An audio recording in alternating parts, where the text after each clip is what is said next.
So how does the law of attraction apply to something like helping other people? Well, if you want to help someone else, the best way that I know how to do that is to be the example that they can see. To be a close-up example of someone being the image of what they're wanting. And so if someone is in despair, you want to be someone who demonstrates that when you feel sad, when you feel angry, when you feel irritated or annoyed, that you believe, that you know, that you choose to make that different, to transition from that state to something else. And then when somebody else is feeling in despair, when your friend is seeing that, they now have the opportunity to recognize that and to incorporate that behavior within them. The best way to help anyone is to be the example for them to follow. Well, that's easy to say, right? But your friend is there and they're in trouble and they need your help. Well, what do?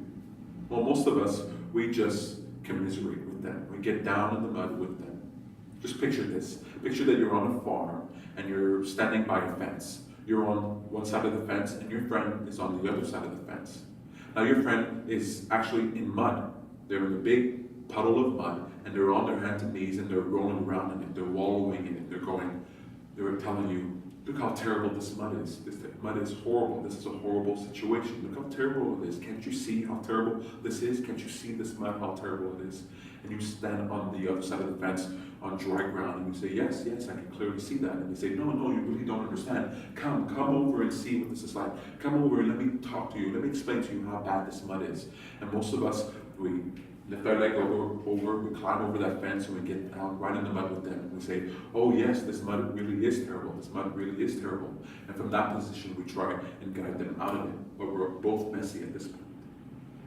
Instead, what you want to do is stand on the side of the fence and encourage your friend saying, I know how terrible it is there.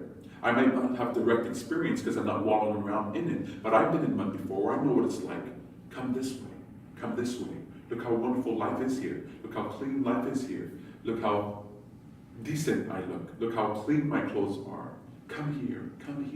And you encourage your friend to remove their attention from what's going on in their environment, to look over at where you are, and then make a decision to flow in that direction, to climb over that fence to get to where you are.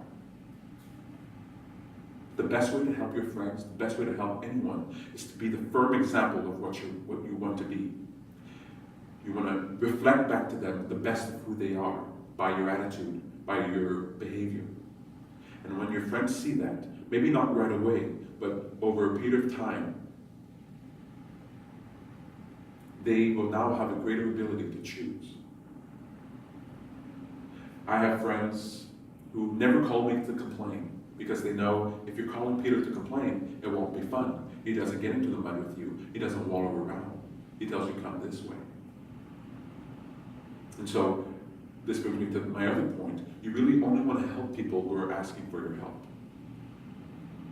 It's kind of tough. You can see a lot of people, they're suffering. You feel like if they can think a little differently, if they can feel better, that it would help.